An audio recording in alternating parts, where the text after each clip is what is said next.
एक शहर में जहां इमारतें आसमान को छूती थीं।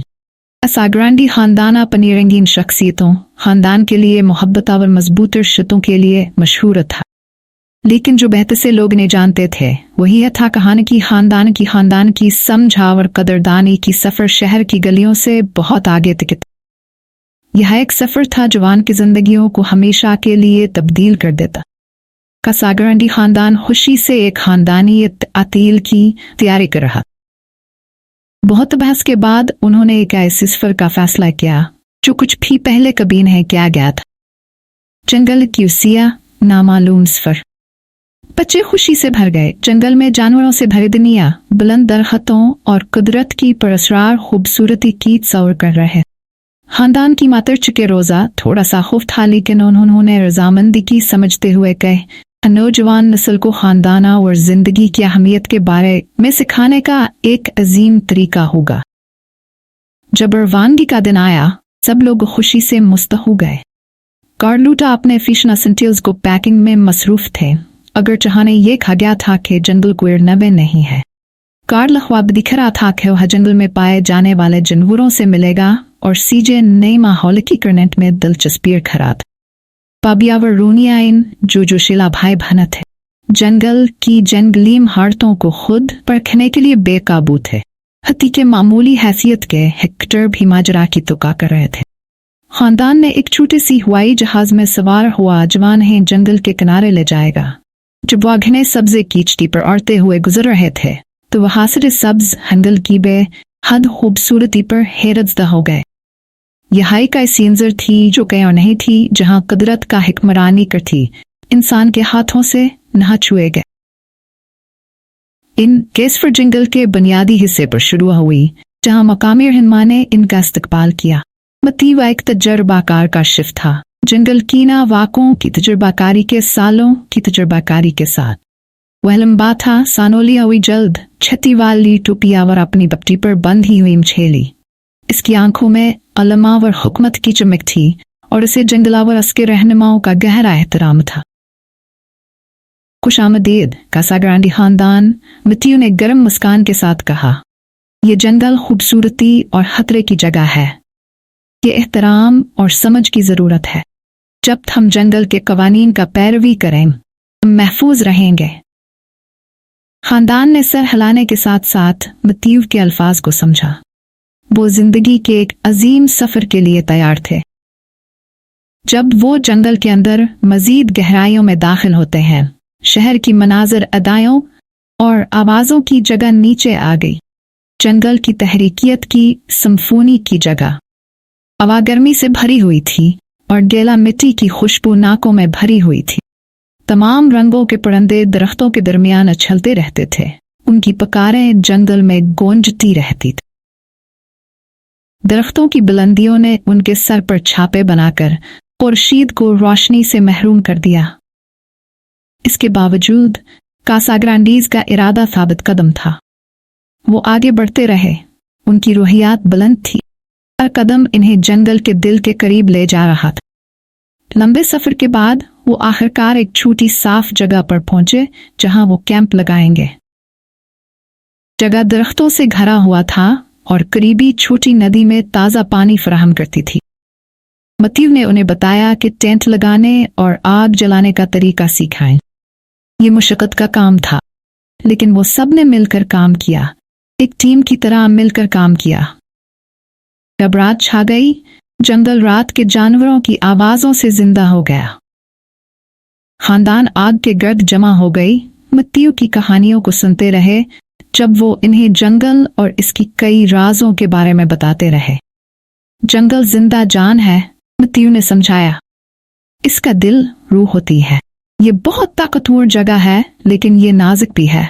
जानवर, पौधे, हशरात सब यहाँ जिंदगी के तवाज़ुन में किरदार अदा करते हैं। अगर वो तवाज़ुन खराब हो जाए तबाही के नताइज नागजीर हो सकते हैं। खानदान तवज्जो से सुन रहा था। आग की रोशनी उनके चेहरों पर चमक रही थी। मतीयू के अल्फाज उनके दिलों में गहराई पैदा कर रहे थे। इन्हें याद दिलाए रहे थे कि कुदरती दुनिया को एहतराम देने की कितनी अहमियत है। जब वो सोने के लिए तैयार हो रहे थे रोजा बच्चों को अपने गर्द जमा करती है। याद रखो, खानदान जंगल की तरह होता है, वो निर्मी से कहती हैं। हम सब आपस में जुड़े होते हैं और हर एक का अपना किरदार होता है। हमें एक दूसरे की हिमायत करनी होती है, एक दूसरे की हिफाजत करनी होती है और अपने खानदान को मजबूत रखने के लिए मिलकर काम करना होता है। बच्चे सर हिलाते हैं, अपनी दादी के अल्फाज को समझते हैं। उन्होंने समझ लिया कि यह सफर सिर्फ जंगल का तलाश करने के लिए नहीं था, बल्कि खानदान के ताल्लुकात को मजबूत करने के लिए भी। अगले दिन खानदान ने जंगल की मजीद गहराइयों का तलाश शुरू किया। मतीव आगे बढ़ते रहे, इन्हें घने झाड़ों के दरमियान घुमाकर हिदायत करते रहे और रास्ते पर मुख्तलिफ पौधों और जानवरों को निशान देते रहे। वो बंदर लीड कर दरख्तों में घूम रहे थे, रंगीन तोते ऊपर से खड़खड़ा रहे थे और चंद चिड़ियां और टैपर जैसे बड़े जानवरों के चंद नजर आते थे। लेकिन जल्द ही उन्होंने अपनी पहली असली चुनौती का सामना किया। जब वे जंगल के एक विशेष घने भाग से गुजर रहे थे तो उन्होंने एक जोरदार फूफकार सुनी। मतेओ ठहर गया, उनका हाथ सबको रोकने के लिए संकेत कर रहा था। स्थिर रहो, उन्होंने फिसफिसाते हुए कहा। पास में एक सांप है। परिवार ने सांस रोक ली। उनकी आंखें सांप के किसी भी संकेत के लिए जमीन की तलाश कर रही थी। अचानक उन्होंने उसे देखा, एक बड़ा हरा सांप कुछ ही फीट दूर एक पेड़ की डाल के चारों ओर बंधा हुआ। इसकी पन्नी सूर्य की किरणों में चमक रही थी और इसकी आंखें परिवार पर टिकी हुई थी। मतेओ धीरे धीरे अपनी मच्छेटे के लिए हाथ बढ़ाया, लेकिन उससे पहले रोसा आगे बढ़ी। रुको, उन्होंने सॉफ्टली कहा, हमें इसे कोई हानि नहीं पहुंचानी चाहिए। परिवार ने आश्चर्य में देखा जब रोसा शांति भरी आवाज में सांप के पास जा रही थी। उनके शब्दों में सम्मान और समझ के साथ भरी थी। सांप ने उनके इरादों को महसूस किया और धीरे धीरे अपनी डाल से खुल गया। ये जंगल उनके नजदीक आकर अंदर की ओर गलियारों में लिपट गए, दृश्य से गायब हो गए। मतेओ को प्रभावित किया गया। तुम्हारा एक वरदान है सेनोरा, उन्होंने सिर हिलाकर कहा। जंगल उनका सम्मान करता है जो उसका सम्मान करते हैं। रोसा मुस्कान की, गर्व से उनका हृदय फूल रहा था। उन्होंने हमेशा प्रकृति के साथ सद्भाव में रहने के महत्व को माना था और ये अनुभव उस विश्वास को मजबूत करता था। जब वे अपनी यात्रा जारी रख रहे थे तो परिवार को और चुनौतियों का सामना करना पड़ा। उन्हें नदियों को पार करना था, ऊंची पहाड़ों को चढ़ना था और घने वनस्पति में नेविगेट करना था। लेकिन हर बार वे साथ मिलकर चुनौतियों का सामना करते थे, सहारा और प्रोत्साहन के लिए एक दूसरे पर निर्भर करते। एक शाम जब वे शिविर स्थापित कर रहे थे, एक अचानक तूफान आ गया। आकाश अंधकारमय हुआ, हवा तेज हो गई, पेड़ों के माध्यम से गूंज रही थी। बारिश बरस रही थी, कुछ मिनट में उन्हें भीग देती।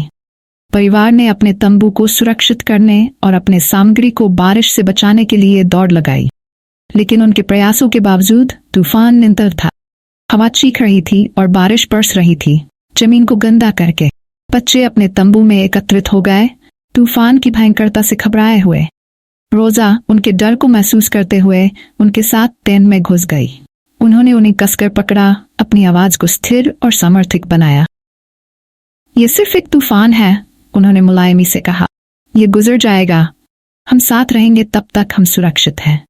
उनके शब्दों ने बच्चों पर शांति का प्रभाव डाला। वे अपनी अबुएला के आलिंगन की गर्माहट महसूस करते थे और उनका डर धीरे धीरे गायब हो गया। उन्हें पता था कि जब तक उनके पास एक दूसरे का साथ हो, वे किसी भी समस्या का सामना कर सकते हैं। तूफान रात भर चला, लेकिन सुबह किए गुजर गया। सूरज उगा, जंगल पर सोने की रोशनी छिड़कती थी। हवा ताजगी और ठंडी थी और जंगल नई ऊर्जा के साथ जीवन से जीवंत हो गया। परिवार अपने टेंटों से निकले, थके हुए लेकिन राहत मिली। उन्हें एक आश्चर्यजनक दृश्य का स्वागत मिला। जंगल पर झूलता हुआ इंद्रधनुष, जिसके चमकदार रंग आशा और नए आरंभों का प्रतीक थे। जब वे अपनी यात्रा जारी रखते हुए आगे बढ़े तो उन्होंने जंगल के दिल में एक बड़े प्राचीन पेड़ के पास आए। मतेओ ने समझाया कि यह एक पवित्र पेड़ है जिसे जंगल का संरक्षक माना जाता है। परिवार ने पेड़ के चमकीले छाल पर अपने हाथ रखे हुए इसके चारों ओर इकट्ठा हो गए। वे खामोशी में खड़े थे, अपने हाथों के नीचे थरकने वाले पेड़ की जीवन शक्ति को महसूस करते हुए। ये एक शक्तिशाली पल था तो उन्हें सभी जीवित चीजों के आपसी संबंध की याद दिलाता था। जंगल में यात्रा आसान नहीं थी, लेकिन ये एक विकास और खोज की यात्रा। परिवार ने सम्मान, सहयोग और सहनशीलता के महत्व के बारे में सीखा। उन्होंने अपने अंदर नई ताकतें खोजी और एक दूसरे के साथ अपने बंधनों को गहरा किया। जब वे जंगल से निकले तो वे हमेशा के लिए बदल गए थे। कासाग्रांडे हमेशा से ही एक घनिष्ठ परिवार थे, लेकिन यह अनुभव उन्हें और भी करीब लाया। वे प्रकृति के प्रति एक नई महत्वाकांक्षा और परिवार होने का गहरा ध्यान लेकर शहर में वापस आए। जंगल ने उन्हें कई सबक सिखाए, लेकिन सबसे महत्वपूर्ण सबक यह था, परिवार जंगल की तरह होता है, मजबूत, सहनशील और जीवन से भरपूर। और जैसे कि जंगल, परिवार को पोषित, संरक्षित और सम्मानित किया जाना चाहिए। जब वे शहर में अपने जीवन में बस गए तो कासाग्रांडे ने जंगल की आत्मा को अपने साथ लिया। उन्हें पता था कि चाहे उन्हें किसी भी चुनौती का सामना करना पड़े, वे उसे अपने पास रखकर उसे पार कर सकते हैं। और इस प्रकार कासाग्रांडे सुखी जीवन बिताते रहे। उनके दिल सदैव परिवार के बंधनों द्वारा जुड़े रहे और जंगल में सीखे गए सबको याद रखते हुए।